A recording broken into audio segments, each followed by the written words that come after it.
साथियों नमस्कार। इस वक्त की सबसे सनसनीखेज खबर यह है कि इलेक्टोरल बॉन्ड का सारा डेटा जो है पब्लिक कर दिया गया है और जैसे ही ये डेटा पब्लिक हुआ है बीजेपी के सारे काले कारनामे एक एक करके सामने आ रहे हैं। अभी तो ये सिर्फ शुरुआती कुछ घंटे बीते हैं जब जांच पड़ताल हम लोगों की जारी है। अभी शुरुआती जांच पड़ताल में ही हमें ये पता चला है कि 2 ऐसी कंपनीज हैं जिनमें वित्तीय अनियमितता पाई है और उन्होंने बीजेपी को हजारों करोड़ का डोनेशन दिया है। यही नहीं, ये जो इलेक्टोरल बॉन्ड का घोटाला है ये सदी का सबसे बड़ा घोटाला है।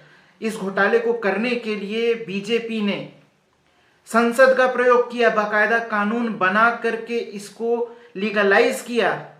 एक तरह से लूट मचाने की पूरी कोशिश की गई है, लोगों को अंधेरे में रखा गया है।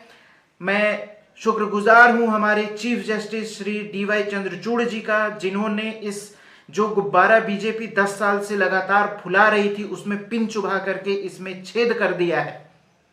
देखने वाली बात यह है कि अभी जांच जैसे जैसे आगे बढ़ रही है इसमें पाकिस्तान से रिलेटेड कंपनीज का भी इन्हें डोनेशन मिला हुआ है। तो अब आप सोच सकते हैं कि एक ऐसी पार्टी जो पाकिस्तान से डोनेशन ले रही है वो क्या नहीं कर सकती है। और मुद्दे से ध्यान भटकाने के लिए डीजल और पेट्रोल के दाम में 2 रुपए की कमी की है। ये 2 रुपए के ट्रोल वाली हरकत की आदत इनकी गई नहीं है। सोचते हैं कि देश की जनता 2 रुपए डीजल और पेट्रोल का दाम कम देख करके ये जो इलेक्टोरल बॉन्ड में इन्होंने घोटाला किया है, सदी का सबसे बड़ा भ्रष्टाचार किया है, उसको जनता भूल जाएगी। मैं बार बार कहता हूं कि ये सरकार एक दिन नहीं चल सकती अगर मीडिया अपना सही से काम करे। न्यायपालिका ने हमारे जिस तरह से सही से अभी काम किया है उसके बाद बीजेपी की हालत क्या है, सच्चाई सामने आ गई है, सबके सामने है सारी हकीकत इनकी। इनसे बड़ा भ्रष्टाचारी पूरी दुनिया में कोई नहीं होगा। मैं एक बार फिर इस बात को दोहरा रहा हूं कि अगर इनको कोई भी जिता सकता है तो वो सिर्फ और सिर्फ ईवीएम मशीन है, इसके अलावा और कोई नहीं जिता सकता। इतना बड़ा भ्रष्टाचार करने के बाद भी इनको सत्ता में बने रहने का कोई अधिकार नहीं बनता।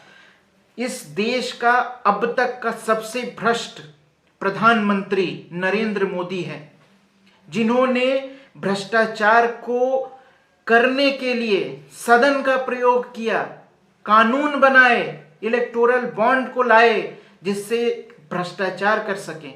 आज तक किसी भी देश में इस तरह की कोई भी घटना घटित नहीं हुई होगी जितनी बड़ी ये घटना घटित हुई है हमारे देश में। मीडिया अभी भी आंख कान बंद करके बैठा हुआ है इतने बड़े मामले पे। ऐसे मामलों पे सरकारें तक गिर जाती हैं, लेकिन यहां पर मीडिया इसका कोई जिक्र नहीं करेगा। क्यों? क्योंकि बीजेपी इनको पार्टी के फंड से, जो ये फंड जहां से ये आ रहा है विदेशों से, जो पाकिस्तान कनेक्शन है, उसी फंड में से इनको भी फंडिंग करती है दिन रात बीजेपी और नरेंद्र मोदी का गुणगान करने के लिए। ये वक्त है बदलाव का, उठो जागो। ये भ्रष्टाचारी जो सरकार है उसको उखाड़ फेंकने का वक्त है।